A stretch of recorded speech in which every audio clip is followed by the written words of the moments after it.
I had a feeling of homecoming that I could not shake off, even though I admonished myself and said, oh, what are you saying now? What are you thinking? And, the inner dialogue that one has.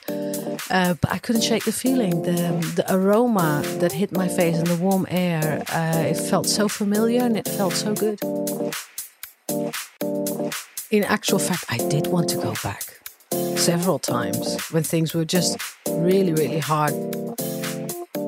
That's the magic of nature. Nature grounds you. Nature can heal you. Nature can bring you back to yourself, back to your senses. Nature is the great mother.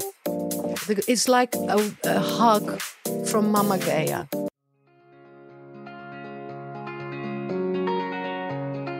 I'm Farah Shammas. Welcome to Hotel Talk. We hope you enjoy listening to this friendly conversation between people connected by real life in hotels. Welcome back to Hotel Talk, and today I have a very lovely guest with us who came all the way from the Famagusta region here in Cyprus. Her name is Miranda Tringis, and she's the founder and general manager of Cyherbia Botanical Park, which is in Avgorou, which is an area, it's a little village in between Larnaca and Ayia Napa. And she's also a very special winner of the Red Diamond Awards, which took place just a couple of months ago. And I'm proud to say I was also a judge during that award ceremony. And it was a very well-deserved win. So Miranda, thank you so much for being here with us today. Thank you very much for inviting me. I'm thrilled to be here with you. Well, we already had our kind of pre-interview chat, didn't we? We met at a party a few weeks ago, and oh my goodness, we discussed so many fun things. And I remember saying, "Oh, we have to stop. We've got to do this on a podcast." So the first thing I want to get into is obviously you're not Cypriot. You're from beautiful Holland. Yes, I'm Dutch, born and bred. I came here at the ripe old age of 19. Oh my goodness, you're so young. We discussed a bit of this, but I want everybody listening, before we get into what you've done and how amazing it is, let's go back to the beginning and talk about Holland, your upbringing, and how you ended up in Cyprus. Well, it's just a chain of events. As a child, I grew up in the green heart of Holland, so I was well acquainted with flowers and insects and animals. And as a young child, I was making, in a playful way, my little potions with dandelion, not knowing that dandelion is one of the most powerful herbal gifts around. But as a child, I was already doing these things just in a playful way, playing witchy. And enjoying it. And I would make friends with little bugs, bees, spiders, and all sorts of creatures. I'd take eggs of birds and hatch them out. And yeah, these are the things that I was doing as a child.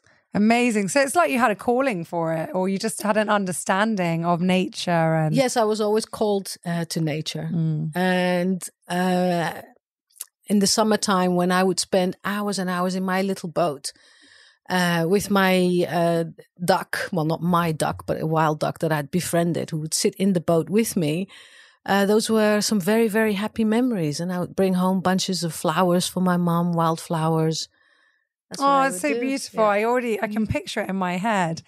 So how then did your travels and your life lead you to Cyprus, and you ended up living here, marrying here, having 2 children here?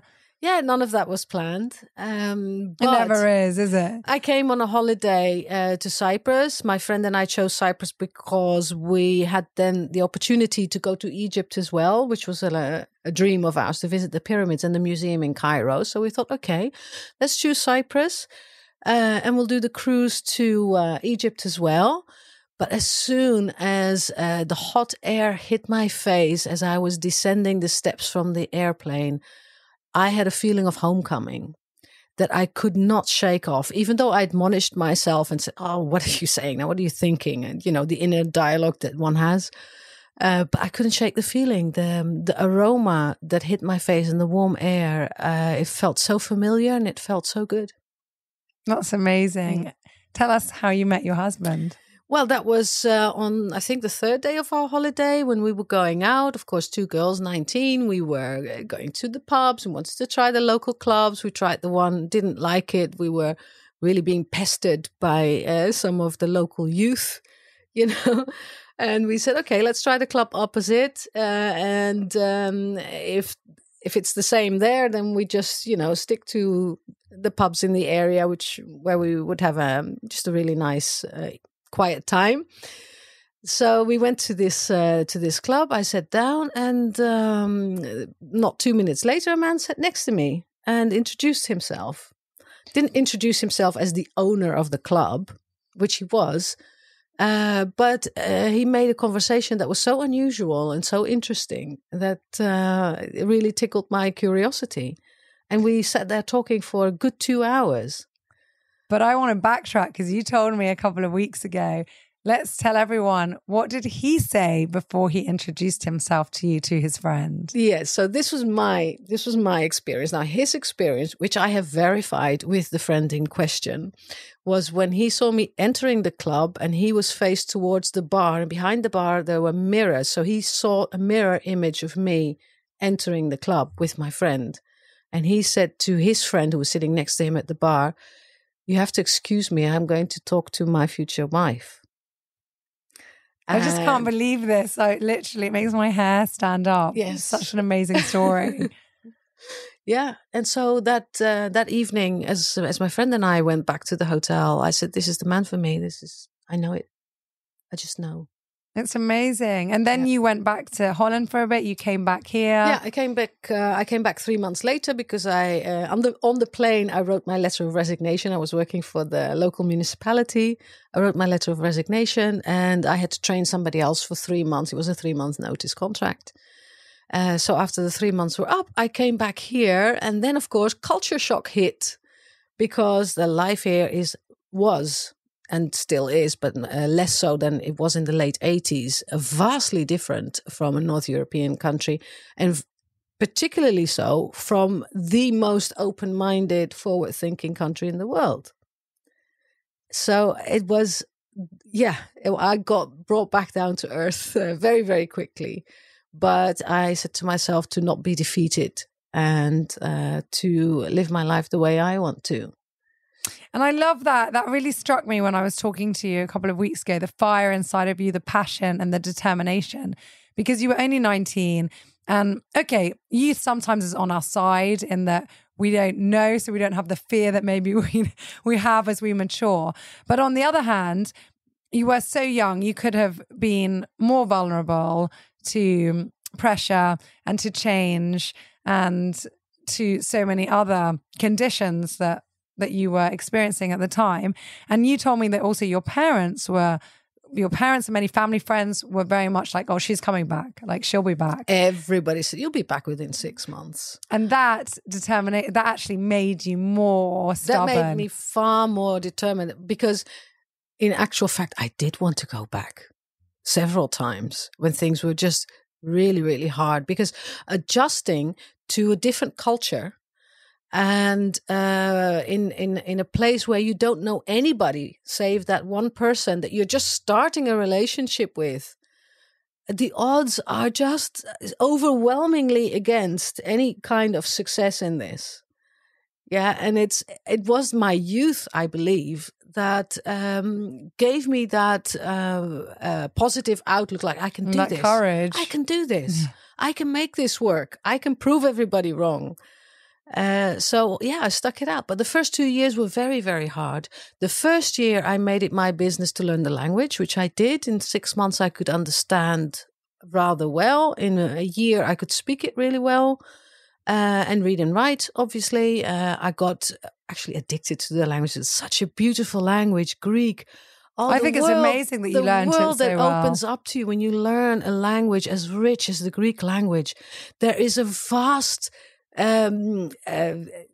treasure chest of knowledge hidden in language, and you really get to understand the culture through the language, and particularly through what hides behind the words and in between the sentences. That is something that is very ethereal and very, very, the depth of culture and the way a nation or a people think, live, and have their being is all hidden in the language. Language is a very, very mystical thing. And well, you love mystery, that's for sure. So tell us, how did Cyherbia come about? Where was this beautiful concept born? Because I must tell all listeners, if you do visit Cyprus, you must put it on your agenda to go to this amazing botanical park. And if you are in Cyprus and you haven't yet been, don't make the mistake like I did, because I didn't go for some time. And I was honestly imagining like a big garden with a few herbs in, maybe beautifully manicured, but okay, maybe a little tea room. And nothing prepared me for what I saw when I got there. I mean, it is huge. It's not only a big place, it is so well organized. There's a stunning maze that is only equivalent to something I've seen in Europe, in royal palaces and in stately homes. There is, I mean, obviously a stunning botanical garden, but the most impressive thing, and this is not a paid advert, everyone, I'm genuinely saying how beautiful this is there is like a mini trail, let's say, that is based on a map of Cyprus. So you walk all around Cyprus, and during that journey you get to see little statues, there's things to learn, there's questions, there's a map to follow, there's obviously flora and fauna to take note of, and this is on top of a delicious restaurant that I'm very happy to say has lots of plant-based food in it. All of course with herbs and everything. I mean, it's just delicious. 2 lovely shops, a tea room, and so much more. So it really is a stunning, stunning place. So I'm so interested to know from Miranda, where did she get the idea for this? How did it develop into this small empire? Because it's a really beautiful place and it's huge. So tell us how, when, what. We want all the reasons and the stories behind it. Again, this is a chain of events that even we could never have fathomed. Because I was a stay-at-home mom for many years, and I was very, very happy just being a mom to my children and doing fun stuff with them. When they were growing up, when the eldest was, actually going back a little bit further, when my eldest daughter was 3-4 years old, she was frequently ill with respiratory issues. And, you know, as kids go to play school, they catch literally everything. And being a young, inexperienced mom, we would go to the pediatrician like everybody else, and we would get prescribed antibiotics. By the age of 4, she had developed an immunity to 2 types of antibiotics already. Can you imagine how many antibiotics she'd taken by then, that it had completely destroyed her own immune system?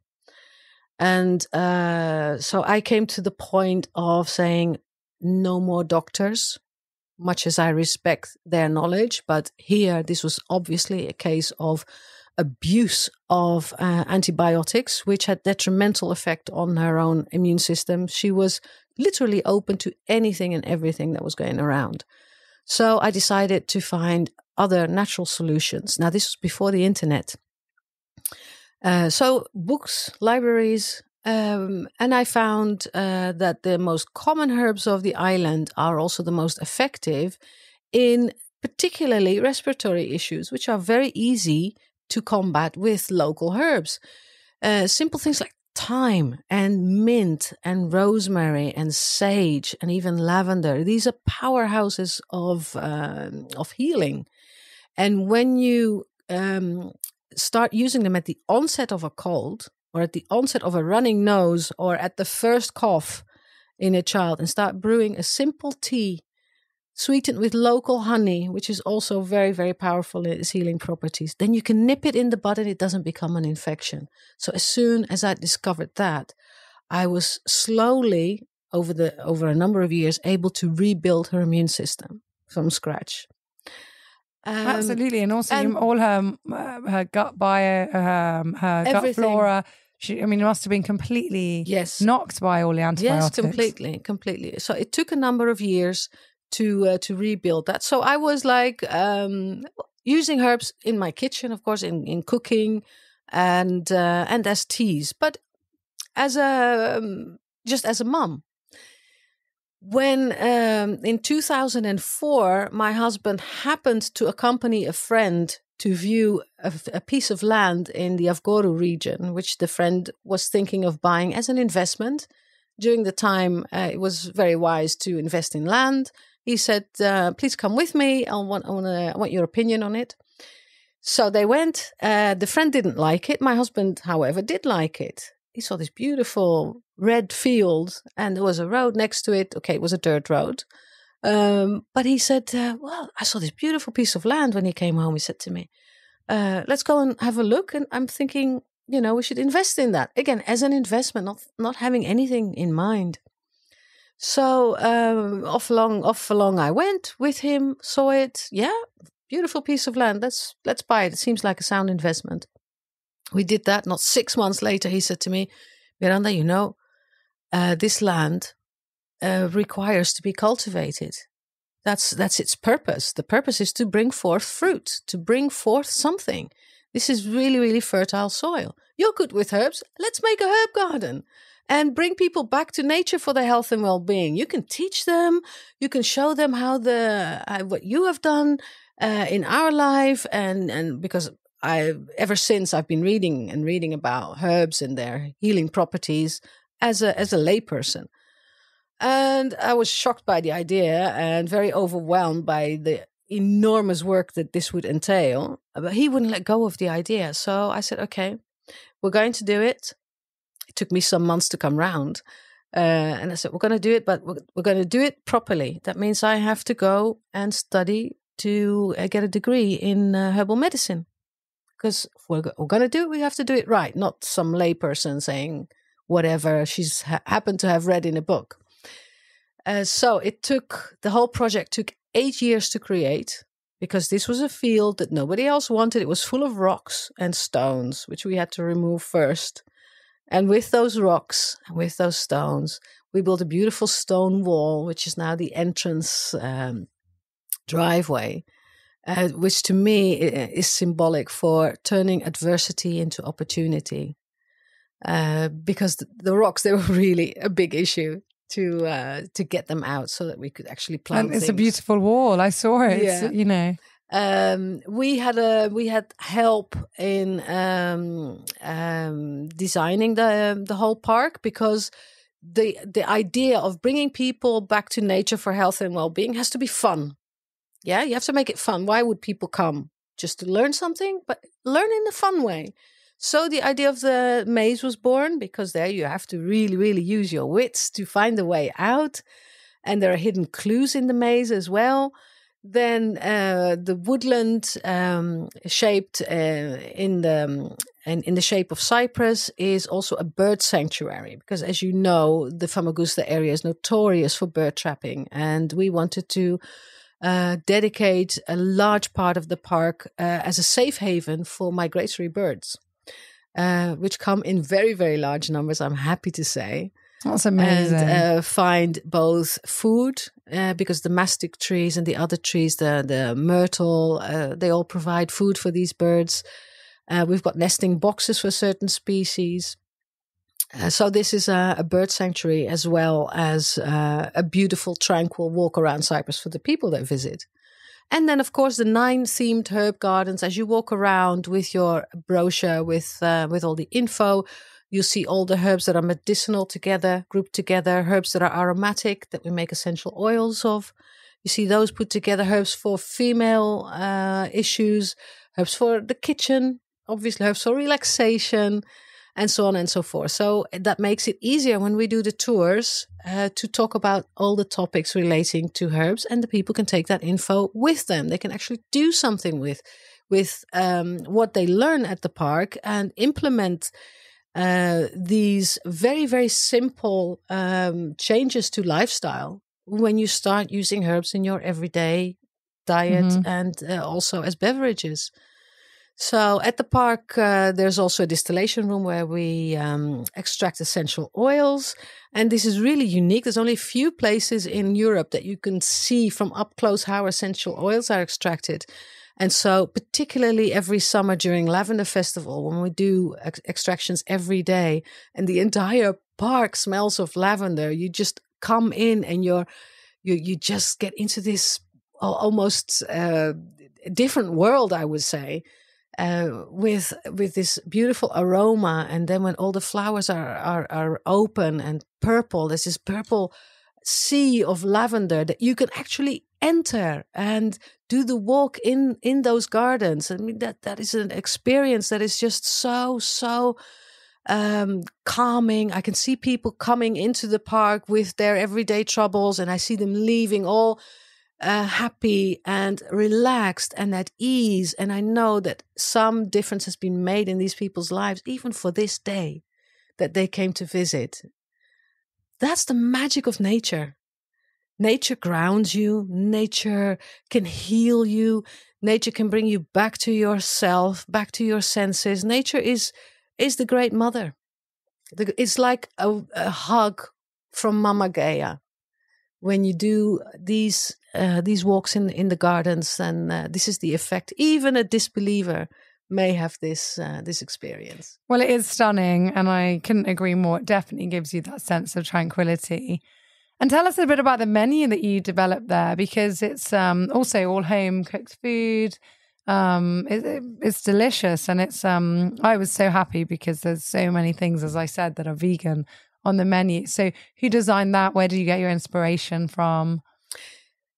Over the years, various people have contributed to our menu, and now we have a bright young woman on the team. Her name is Kimberly O'Neill, who is redesigning our entire menu. She has studied nutrition, so she knows how to set up a balanced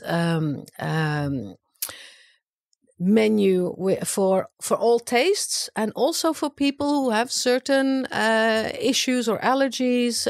She herself is lactose intolerant, and she knows a lot about these issues. So there's vegan options, there's lactose-free options, there's gluten-free options. And as I have always experienced food first, you devour food with your eyes. Well, I do. I feast my eyes on food. It has to look pretty. So the presentation is going to be something that we're going to pay extra attention to. We started doing this last year, and particularly our flower salad just...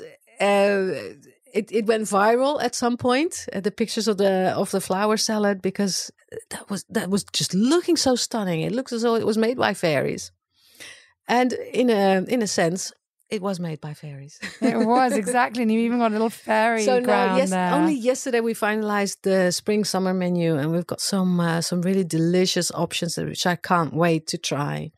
Well, we can't wait to try. I'm definitely coming again soon. So tell us a bit about living on the island and being a mixed culture or family. So bringing up your kids to, because I have the same thing, and not just I was brought up like that, and then also now bringing up my kids. How did you manage to balance that so that your kids could feel at home and yet embrace both the cultures that they were from, and really, feel children of the world, let's say? How did you tackle that, which so many families do have that to face? That's not an easy thing, because I myself, for many years, I was with one foot in one country and the other foot in the other country. But you can't find peace that way. You can find peace when you stop comparing and you just live your own life, regardless of, you're part of a culture, obviously, but you have to find your own way, make your own path in this. My kids were very much brought up biculturally. They went to Dutch school once a week, where they would not only learn the language, but also the culture. I was an active member of the PTA, and we would organize the Dutch cultural events for children. So they would get that from my side as well. Children's books were always in Dutch. I would read to them in Dutch. We did not have Dutch TV. I didn't feel that we needed to, because I didn't want my kids to spend a lot of time in front of the TV. So I opted for books. And both my kids are bookworms, I'm happy to say. They learned the language that you cannot tell that they have been brought up in a different country. They have no accent at all. So, which is great. That's so good. But yeah, and also what I found the most challenging was the Greek school system, which I don't really have anything positive to say about. I'm sorry. I had to do a lot of adjusting at home when the kids would come home with certain, particularly political views that were very one-sided. And I wanted to show them that there's always more sides to any topic. To any topic in the world, Yeah. exactly. Yeah. And also to tell them, to teach them that there's more out there than just Greece and Cyprus, which they get taught very, very heavily in school. It's also a different way of looking at things. I mean, I was shocked this week because one of the homework assignments that my eldest, who's 9.5, had to do in her Greek lesson was to describe each month of the year, which sounds okay, something about it. But she had to talk about a negative thing of each month of the year. And I just found this such a bizarre request for an under 10-year-old. I couldn't wrap my head around it. I said, why would we ever look at a negative when there's a million positives of something? So, I mean, of course you can find them, but why would you? And why would you teach a child to, this is regardless of the language or the culture, but automatically look for a negative in learning a description? So I said, you know what, we're just going to put a statement, and then, August is very hot. And then keep it very short. And then however they want to interpret that, if your teacher wants to take that as a negative, good luck to them. But we're going to take it as a positive, Christmas, we have to wait 25 days until our presents. Right. Like, I just that's, you see, there's always solutions to everything. That's why I say there's always solutions to every problem. Your own interpretation of things, your own twist to things, so as to not go down that road. Yeah, I just thought it was unnecessary. So I do. I mean, while my children aren't at Greek school, but yes, it is difficult sometimes in understanding how different cultures. There's a lot of good in every culture, but then there's the bizarre parts of any that strike us all. And my mum always told me, because I mean, we were brought up between 3 countries, traveling constantly, Cyprus, Lebanon, and England. And she said, you know what, we're one house. Our family is the home, and we just have 3 different rooms, and we're just going into those 3 rooms. And she said, your job is to look at everything that all those countries have to offer and just take the best from each. That's it. That's what I always said, and that's what we've always done as well. You having 2 cultures, of course, is an enrichment, an enormous enrichment, and your horizons are already broader than somebody who's, especially on an island. I mean, when you're on an island, you adopt an island mentality sooner or later if you don't travel enough. If you don't travel, you have to get off the island now and again. Yeah, to broaden your horizons. Even us as adults, I'm sure you absolutely. I couldn't agree more. Sometimes you just have. Me too. I always say it's like coming out of water. Well. Just you need to breathe a bit and then come back in. Yeah, but that's just the thing about being on an island. Being on an island means that you're confined. In a certain, and it's a stunning island. Yeah. It's the best beautiful, island, of course. But you have to see other things and be inspired, be creative. See other experiences, other people. True. And again, I would not live anywhere else. Yeah, but definitely. Here, no, from the moment I started living here, it's been my home. I've embraced it. I've loved it. And this is my forever home. So I have so many questions written down here, but to be honest, you have gone through quite a lot yourself. But I'd like to ask you 2 other things. One is, what are your aims or your hopes for the future? Maybe where do you see the park going? What do you want for yourself personally, for your kids? What your aims, your hopes? How do you envisage your life in 10 or 20 years? And then we're Hotel Talk, so I'd like also to talk about your best holiday memory. Right. Well, I don't often think about the long term when I should do a little bit more, I think, because I just tend to go with the flow.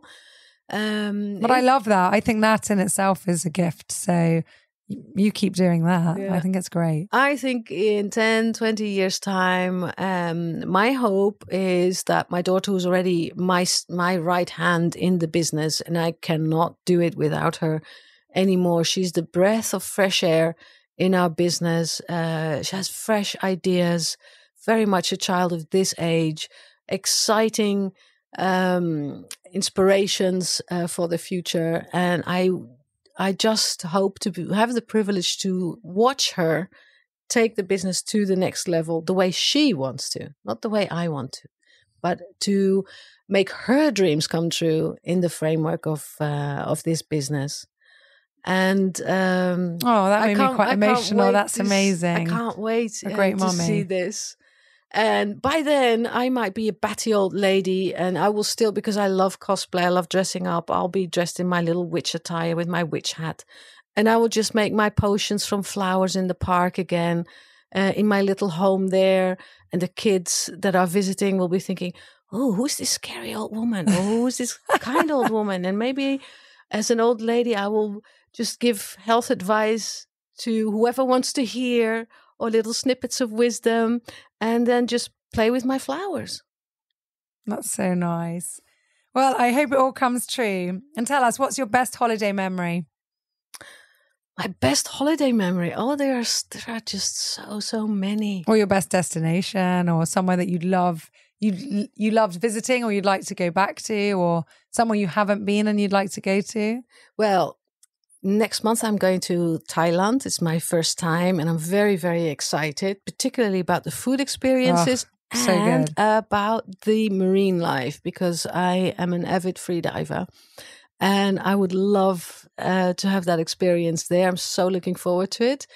When it comes to holidays, food is always very high on my list. And in Italy, I've had the most amazing foods that inspire me to this day. I remember one time, and it was a family holiday. Our children were teenagers, and we were in this very small village in the north of Italy. There was a waterfall that was very idyllic. And I had there, for the first time, I had fresh ravioli with pumpkin and goat's cheese and sage, which is now a staple in my kitchen, because that was just so amazing. I make it often. I make it when I have guests. I love to be the authentic mama who's rolling out the pasta with a rolling pin. Yeah, I don't have a pasta machine. When I make pasta, I do it the old-fashioned on the table. And I'm just so involved in the process. And it's almost like meditation to make pasta or to make anything with dough. I make my own pizzas. I love making things with flour, with dough. And pasta is just such comfort. Again, that's like a hug from Mama Earth. And that's what I love to give my guests when I have guests over for dinner. I love that. I think that's the perfect way to end, my dear. Except for the bonus question. So this is our crystal bowl. Pick any question you want and I'll read it out to you. So this is from our team at St. Raphael Resort in Marina. They put together different questions. So this one is, if you had to pick a stage name or a new name to define yourself, what would it be? Eucalypta. Wow. Oh, it's like you'd already had that one prepared. Eucalypta. It's what the other kids used to taunt me with when I was in primary school. Wow, it goes all the way back. Why? There was a cartoon on the TV then, and it was Eucalypta the Witch, and other kids used to taunt me. I had bright red hair, and I was a little bit wild and otherworldly, and they would call me a witch in primary school. But did that bother you, or did you own it? I owned it big time. You owned it. Did it bother you for a bit, do you think? Bothered me for a bit, but not to the extent that it... like other kids, you know, it wasn't bullying. It would be when there was a game and things got a little bit wild, and because I was a wild child, they would come, oh, witch, eucalypta, they would say. But that was just like 1 year. I haven't even thought about that name in so many years until you posed this question to me. So no, it didn't scar my soul. Yeah. No. Well, I like that you turned that actually into a positive, or actually you took it as a compliment. You took it as a way forward, as that actually something that might have been perceived as out of the ordinary was actually your strength, and that you could work with that. And look at what you've done with it. It started when I started bringing spiders to school, live spiders, big ones, because I was fascinated by spiders, by anything living, especially little creatures. And I would study a spider, the hairs on its back or the pattern or something, and I would have it in a little jar.